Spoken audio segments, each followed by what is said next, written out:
All right, YouTube. Going back to what I love to do best. Some of these tool reviews here. They're kind of like the tool reviews for the common man. Today we're gonna be going over this Ridgid impact wrench. I purchased this in, I think it was the November 2020. It was a Black Friday. I purchased it because it was the Octane, and the Octane line was pretty much one of the hottest things coming out for Ridgid at that time. So I got into this battery line, Ridgid. However, a few months after that, they discontinued the Octane line because of I think it was a dispute with Milwaukee.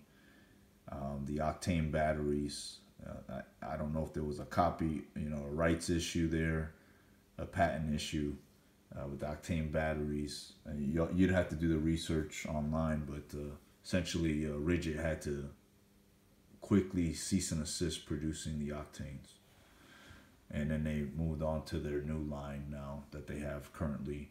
And this Ridgid impact gun is, there's a newer one.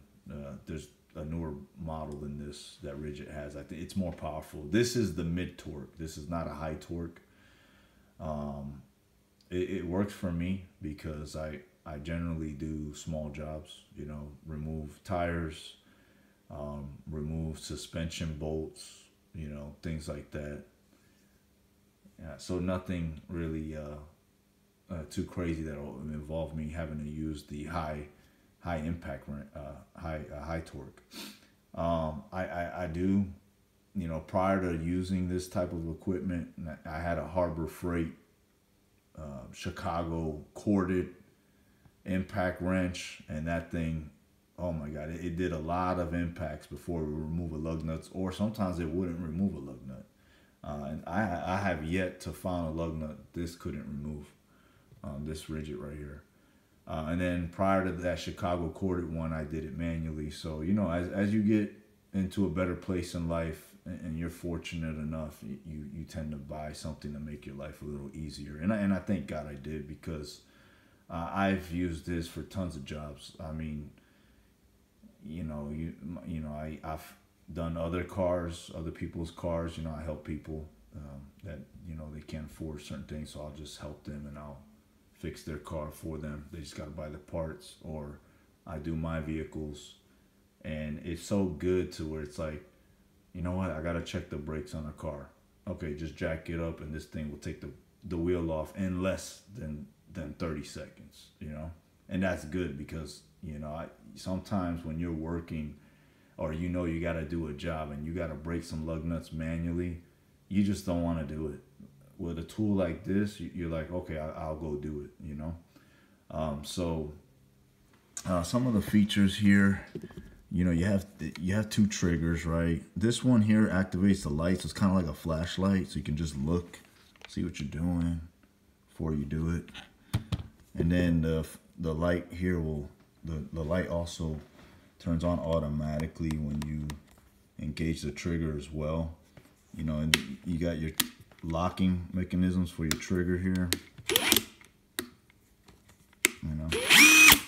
Reverse, forward.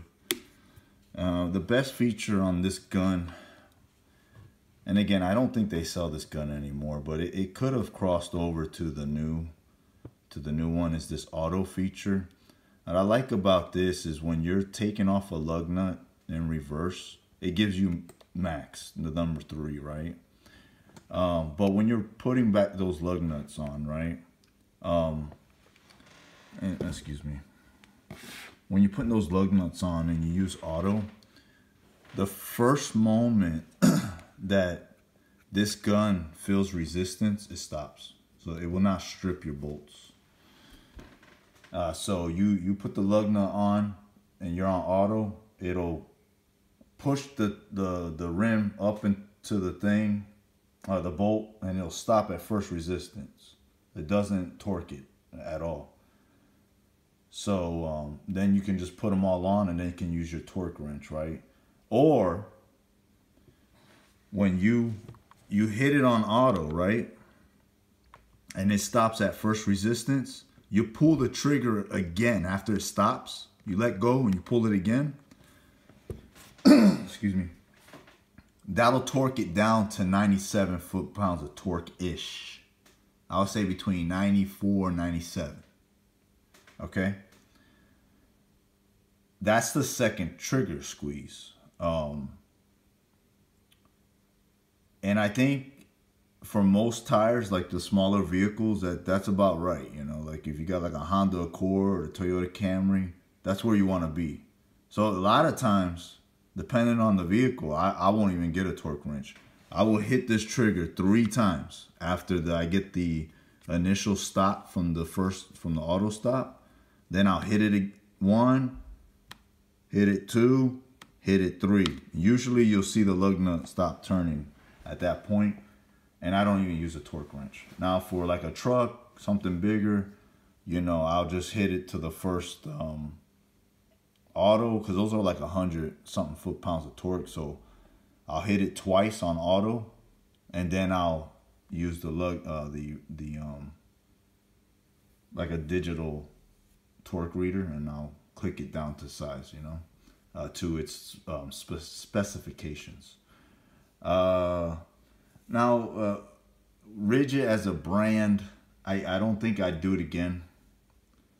I think if I were to do this again, I would go with Craftsman from Lowe's.